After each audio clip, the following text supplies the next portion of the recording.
Hello, students. I'm here today with Erick Perez from Cafe Kape, right here in town in Rifle. Hello, Eric.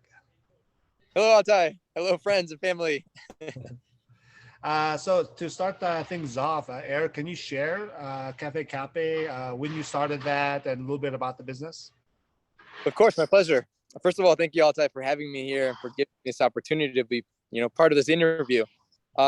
We started Cafe Kape about a year and 2 weeks ago, so fairly new, with the purpose to really offer baked goods and really quality coffee to the Rifle community and really to the Western Slope. And so that's where we're at and what we're doing here in small town of Rifle, Colorado.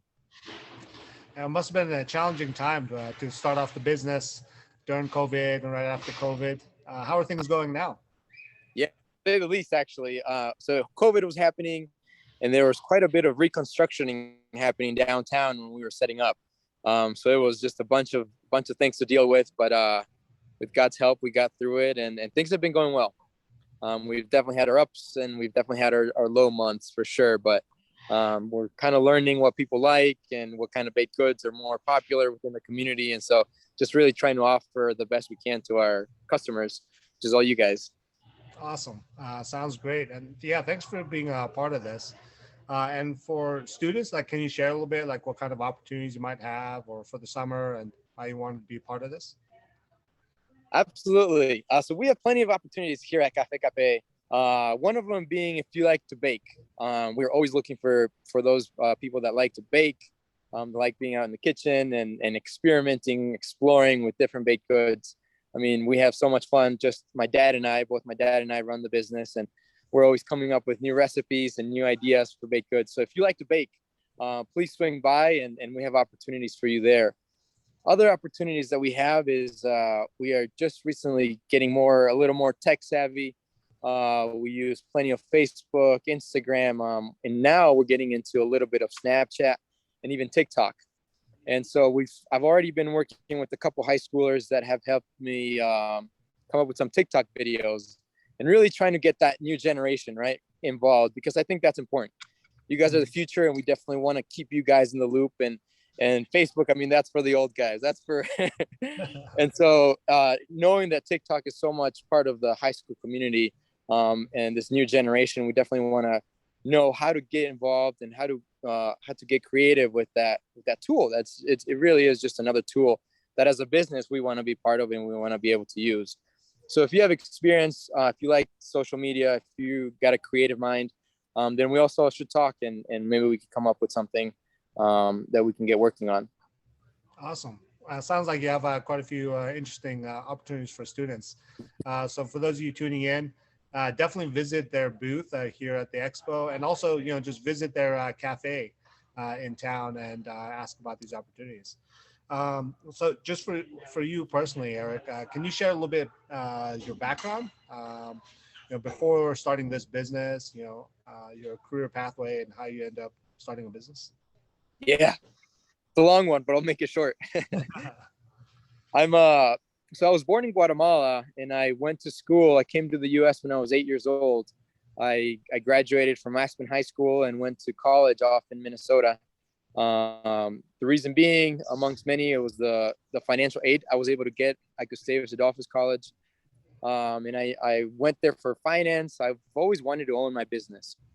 And so after graduating as a finance major, I went and got my master's in business administration. So my MBA, again, with my mindset of having my own business. I worked the corporate world after that for a couple of years. And then right when COVID hit, I actually lost my job. There was about 1,000 employees within the same company that lost their jobs. And I was one of them. So I moved back to kind of where I grew up, which is Colorado. And I love the mountains. And I started playing around with the idea. My dad has always baked, and so has my grandma. And we have a coffee farm in Guatemala. And so we kind of started putting the pieces together that maybe we can have a bakery and coffee shop, use our own coffee from our coffee farm, and actually bake what we know how to bake. And so that's kind of how this business came about. And that's where it all started about a year and a half ago. Awesome. Very cool. Do you have some advice for students who are, maybe interested in starting their own business one day? What kind of advice would you give them? Oh man, so many, right? I think the biggest advice I can give is just that Nike slogan, just do it. Because there's going to be so many obstacles. There's going to be so many things you're going to think about.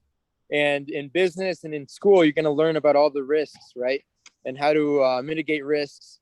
And at the end of the day, there's always going to be that risk. But I think a lot of people, I don't even know what the percentage is, but most people want to start their own business. And at some point, you got to be that one individual who say, yes, I'm going to do it, and start moving things, and things will start lining up for you. And so I think that's my biggest piece of advice for anyone that wants to start their own business, and start planning it. Keep a journal. These are the things I like. These are the things I'm learning in high school. These are the things I'm learning during summer. These are the things I like. Because always, another thing is always do something that you like to do. When you're in college, pursue something that you like to do. And then you're going to get a lot more out of it.